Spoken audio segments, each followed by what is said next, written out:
English is a little bit different in that it generally is broken into 3 varieties.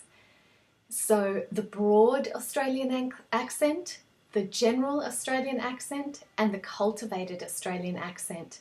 Unlike other languages in the world where the language spoken varies according to location in a country. So for example, in Colombia, you have someone from Barranquilla speaking differently to someone from Ibagué. But in Australia, not so much. You can have someone in Perth sounding just like someone in Melbourne 4,000 kilometres away. We can sound the same. Okay, so firstly, there's the broad, which is the really strong Australian accent, the exaggerated type that famous people like Paul Hogan, Crocodile Dundee, have, or like Steve Irwin, the crocodile hunter. So that's really broad and strong, and you will hear that in lots of places in Australia, particularly outside of the main cities. But you can hear it in the cities as well, depending on who you're speaking with.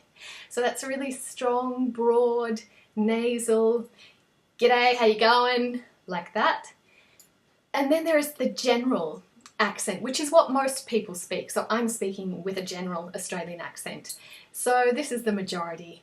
And then there is the cultivated accent, which people like Geoffrey Rush, the actor, speak. And it sounds a little bit more like British English.